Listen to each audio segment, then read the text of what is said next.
Olá, meu nome é Daniela e seja bem-vindos ao meu canal. Nesse vídeo a gente vai falar das 5 principais etapas que você deveria seguir ao fazer um projeto para o seu portfólio. Geralmente quando a gente começa a estudar para alguma área de dados, seja cientista de dados ou qualquer outra, a gente tende muito a estudar as coisas separadamente. Então a gente estuda estatística, a gente estuda programação, a gente estuda matemática, a gente estuda algoritmos de machine learning, enfim, uma infinidade de coisas que a gente deveria saber como ciências de dados ou como engenharia de machine learning, enfim. E uma das coisas que eu aprendi nesse processo, que eu ainda estou, justamente que a gente deveria se empenhar muito em fazer projetos. Porque os projetos, eles possibilitam que a gente passe por todos os passos de um projeto de ciência de dados. E hoje eu vim aqui apresentar para vocês 6 etapas do Data Science Life Cycle, que, se eu não me engano, foi proposto pela Cross Industry Standard Process for Data Mining, a CRISP-DM. É composto por 6 etapas e isso vai te ajudar muito no planejamento e na organização e na implementação dos seus projetos. E isso funciona muito na vida real. Então, se você conseguir implementar isso nos seus projetos, eu tenho certeza que quando você realmente estiver trabalhando como cientista de dados, vai ter valido a pena. A primeira dessas etapas é o Business Understanding. O que é o Business Understanding? É a etapa que você vai conhecer o negócio. E é muito importante nesse primeiro momento, se você tiver com o cliente, você conversar com o cliente, realmente entender os problemas.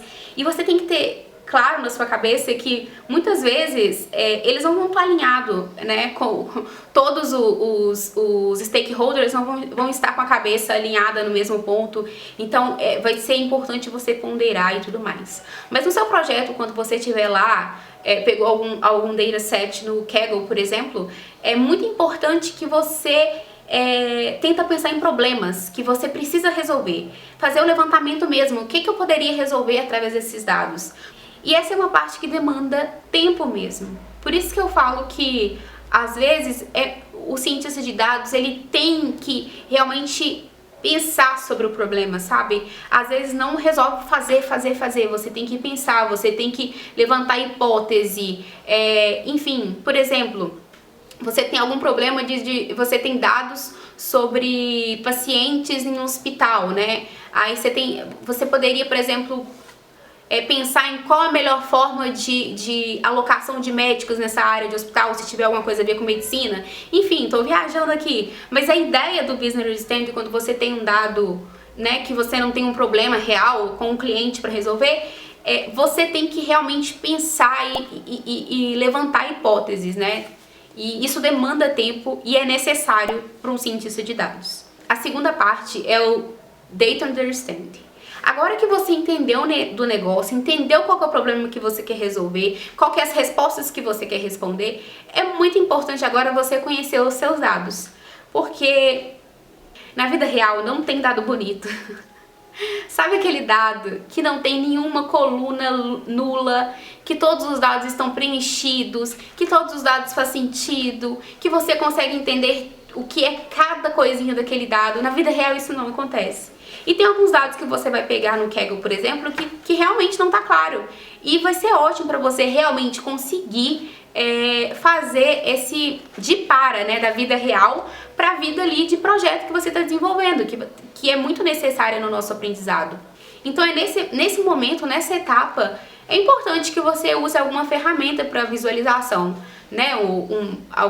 pode ser alguma biblioteca do Python, enfim, se você estiver mais confortável pode usar o R, mas é extremamente importante você visualizar mesmo, entender quais são as colunas que são nulas, se tem coluna duplicada, se não tem, se tem linha duplicada, se você sabe o que é cada linha, como é que esses dados estão distribuídos, se eles estão balanceados ou não. Então é nesse momento que você vai entender o dado que você tem. E aí a gente vai para a terceira etapa, que é a etapa do Data Preparation.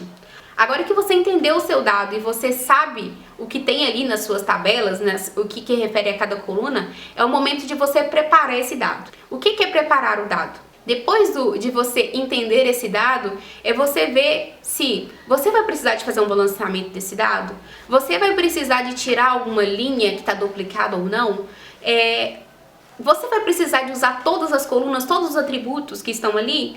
é realmente fazer com que aqueles dados fiquem utilizáveis. Você vai ter que preencher as linhas e colunas que estão vazias com dados hipotéticos, enfim, não sei. Então esse é o momento em que você vai ter que gastar o seu tempo ali realmente preparando esse dado ali para ele ficar usável. E essa etapa de Data Understanding e Data Preparation é uma das etapas que mais vai gastar o seu tempo, né? Então, assim, a gente acha que cientista de dados é só fazer algoritmo de machine learning, nananã, mas é essa etapa que demanda tempo. É essa etapa que exige com que você fique ali, né, preparando o seu dado para ser usado ali na frente, beleza? É na etapa de Data Preparation que você também vai modelar os seus dados. Por exemplo, às vezes está tudo numa tabela só e você vê que essa não é a melhor forma de você usar, então você às vezes vai ter que esquematizar. Você pode usar um star schema, enfim. Então esse é o momento de você pensar nisso, beleza? E depois, na quarta etapa, a gente tem a etapa de modelagem, que é a hora que você vai aplicar o seu modelo. Então, se para responder a pergunta que você fez lá na etapa de Business Understanding, você tem que aplicar algum algoritmo de classificação, de regressão, enfim, é nesse momento que você vai construir e aplicar o seu modelo de Machine Learning. Logo em seguida vem a quarta etapa, que é a avaliação. É nesse momento que você vai entender se o modelo que você aplicou realmente foi coerente. A acurácia tá boa? F1, score, né? Enfim, tem todas as variáveis que a gente usa para avaliar se um modelo é bom ou não é. Então é nesse momento que você vai avaliar. Como eu disse anteriormente, se não tiver bom, você vai ter que voltar lá no seu Data Preparation, às vezes, para alterar alguma coluna, para acrescentar alguma coluna, para tirar algum atributo, para acrescentar algum atributo, e depois vai ter que refazer o seu modelo para depois reavaliar ele. Então a gente fica ali até que a avaliação do seu modelo seja boa. E aí, por último, a gente tem a parte de deploy, né, desse modelo. Geralmente quando você está fazendo, né, o seu projeto, essa parte de deploy mesmo, que é a parte que a gente coloca em produção, não vai existir. Mas considere subir para o seu Git. Mas o que eu quero dizer? Quando você coloca em produção, as coisas não acabam, tá? Então, você colocou o seu modelo em produção, a avaliação dele tá ótima, mas as coisas mudam. Às vezes o seu dado inicial que você coletou lá, por exemplo, no início, ele é muito influenciado, por exemplo, por feriados, por datas comemorativas, e o seu modelo que você fez não estava preparado para aquilo. Então, o tempo inteiro, mesmo que você colocou em produção, né, fez o deploy, você tem que estar revendo e avaliando e vendo se aquilo ali está compatível com os interesses de negócio, que isso é muito importante, estar sempre alinhado com o negócio e sempre respondendo as perguntas que o negócio quer responder, ok? Então é isso, gente. Espero que esse vídeo tenha sido útil para vocês, que vocês consigam usar e aplicar essas etapas, porque desde quando eu descobri elas, eu acho que tem ficado muito mais fácil de eu planejar e fazer os meus projetos. E espero que fique para vocês também. Um beijo e até a próxima. Tchau, tchau!